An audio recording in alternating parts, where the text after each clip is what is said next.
Queria comentar um pouco isso que você está falando, e começando com um exemplo. Agora, recentemente, em junho, o Sindicato dos Roteiristas de Hollywood, eles entraram em greve. Entraram em greve. Sim. Uhum. E depois começou com o Sindicato de Atores, seguido pelos de roteiristas. Uma das questões tem a ver com inteligência artificial, porque os estúdios tinha lá na pré-negociação que eles iam gravar a imagem e a voz dos atores por um dia e eles dariam direito perpétuo do uso da imagem e do áudio. Imagine o que os estúdios não poderiam fazer com isso. A inteligência artificial permite? Permite ou permitirá. Mas aí tem questões. Sim. E uma dessas abordagens prevê assim, a gente elimina o humano. Algum de vocês consegue imaginar um ator daquele sendo substituído por uma máquina? O que eu quero dizer é que quem está atrás, seja o ator que tem ali o sentimento, que consegue ter algo que a máquina não tem, isso funciona muito também com um profissional de marketing. E aí onde eu quero chegar, eu usei esse exemplo para chegar no profissional de marketing, que apesar da ferramenta, e ela é uma ferramenta de responder o que você pergunta, você ali atrás é que tem que ter a capacidade, o talento, a habilidade. Você tem que ter a condição humana de avaliar aquilo, de interferir naquilo, de melhorar, inclusive, o que a máquina te traz. Esse é um recado, principalmente para estudantes de marketing, porque hoje a gente tem... Acho que não é só hoje, né? A vida mostra para a gente, que a gente já tem um tempo de estrada, já mostra para a gente que, assim, a maioria dos profissionais, infelizmente, gosta de trabalhar menos e é a lei do menor esforço. Isso eu acho uma armadilha quando a gente está se falando de... Porque eu outro dia estava pensando qual é a relação que pode ter entre inteligência artificial e aprendizagem contínua, por exemplo. Lifelong learning. Porque, a princípio, uma coisa pode chocar com a outra, né? Claro que as competências mudam, você vai estudar outras coisas, mas você não pode deixar, na minha opinião, a máquina dizer pura e simplesmente a resposta. O ChatGPT outro dia estava dando informação errada. Se eu não estou aqui para conferir aquela informação, aquilo vira uma coisa que é minha. Ninguém vai dizer, o ChatGPT me deu, né? Eu passo para frente, escrevo algo errado, porque ele me deu a informação errada. Atrás da máquina sempre tem que ter alguém com uma mentalidade crítica, inclusive, a respeito daquilo que está vindo. Tem um ponto aí, Luiz, que eu queria colocar, que é o seguinte, né? Toda tecnologia como, né, a inteligência artificial, que permite, né, replicar pessoas e suas vozes ad eternum, né? Porque uma vez que Sim. E quando esse contrato foi elaborado, essa possibilidade não existia. Sim. Né? Então, novas tecnologias requerem revisão de tudo. Sim. Gente, de tudo. Eu escrevi um contrato.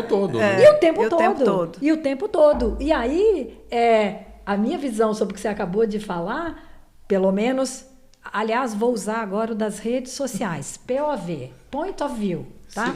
No meu Point of View, e para mim funciona a máquina, a tecnologia me provocando a querer saber mais e estudar mais e aguçando a minha curiosidade para que cada vez eu... Exatamente. Mas sabe um ponto que eu queria colocar aqui também, que é muito importante? Eu estou pensando, você falou do seu point of view, eu estou pensando no meu em relação às minhas próprias redes sociais. Se eu entrar lá e pedir para o ChatGPT ou para o Bard me dar um texto para eu colocar que eu quero falar sobre, sei lá, sobre qualquer assunto, ele vai me dar um texto que pode ser que aquele texto não me represente, que a maneira com que ele foi escrito não me represente. Eu já fiz esse teste e não me representa. Então, é isso que eu acho, que tem essa questão da personalização, porque vai acabar dando a mesma resposta para várias pessoas. Sim. E você tem uma coisa de repetição de estilos. Mas a potência é a inteligência artificial, a generativa, em português é generativa? A pessoa, desculpa, gente. Não sei, a pessoa é internacional, aí fica confusa. É problema de nascença, nasci no lugar errado, mas enfim, vamos conviver com isso, né? A grande questão é que a potência dela está em aprender.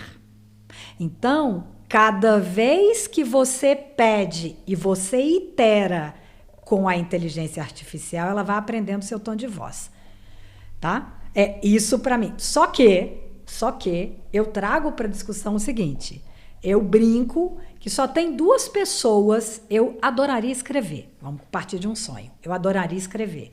Eu não sei escrever, eu sei falar. Eu nasci para falar. Minha maior habilidade é falar, mas eu adoraria escrever muito bem. Só tem 2 pessoas no mundo hoje que eu confio para escrever algo para mim que vai sair com o meu tom de voz. São 2 amigas muito talentosas, as 2 da área de publicidade, jornalismo, e as 2 amigas de mais de 20 anos que vivem a minha intimidade e que sabem muito quem é a Carla pessoa e que conseguem escrever. Então, para mim, a máquina vai conseguir escrever, né? Algo a partir da interação, da convivência, da relação, e aí vai faltar sentimento. Sempre, a não ser que, de fato, consigam replicar nas inteligências artificiais as conexões mentais e sinapses que fazem com que um ser humano sinta assim, assado, assim, e gera sentimento. Até hoje, até onde eu sei, no meu parco conhecimento, a ciência ainda não foi capaz de descobrir o 2 mais 2 igual a 4, né? Ciência exata, de como é que os sentimentos surgem dentro do cérebro humano, qual que é a interação com etc. Blá, blá, blá, blá, blá, blá. Então, esse é o grande dilema do negócio, difícil, né? Mas aí, Fabíola, mas acho ela que vai aprender, tá, Fabíola? Com a iteração ela aprende. Pois é. Só que leva tempo, né? Leva tempo. É processo, mas é jornada. Eu acho que um ponto que a gente tem que pegar aí é o seguinte: tempo. Eu acho que a grande questão é a inteligência artificial, ela vai evoluir com o tempo e a gente não sabe para onde ela vai. Mas a outra coisa é a gente entender que ela pode nos dar tempo. Isso, claro, a gente muito prático, com ela, a gente pode ganhar tempo. Sim. E é um tempo que não é um tempo para nada. É um tempo para eu poder mergulhar mais no meu negócio, para eu poder estudar, para eu poder entender mais, para eu poder saber perguntar melhor. Porque, pegando o exemplo que você deu, né, e a gente sempre frisando aqui que eu dei o exemplo dos pequenos negócios, que às vezes tem que ir para a mão na massa, mas os negócios maiores sempre contratam um profissional de marketing ou de social media, ou que seja, né? Lu, eu tô para citar aqui, desculpa, eu tô para citar aqui mais um, né, dos episódios que eu ouvi do Marketing School, do Neil e do Eric. A gente vai colocar lá depois nos créditos, né, lá no YouTube. Eles falam, é um programa que eles falam como eles, Neil e Eric, estão usando inteligência artificial para expandir o conteúdo que eles fazem pro podcast e de divulgação do podcast. Aí aqui tem um resuminho, né, é um podcast mais longo, tem 46 minutos, aí tem um resuminho dos tópicos que eles vão apresentando. E os 2 têm 2 super agências de marketing digital. Lá no tópico, no minuto 19 e 16, está escrito aqui: contrate as melhores pessoas para a sua empresa. Eles estão falando de inteligência artificial, uns caras que entendem muito, que estão no Vale do Silício, vendo isso tudo acontecer, conversando com o fundador da Singularity. Eles estão dizendo: contrate pessoas. Ainda vamos precisar de pessoas, ou pelo menos agora ainda precisamos de pessoas. Essas boas pessoas é que vão saber fazer as melhores perguntas e vão saber olhar isso.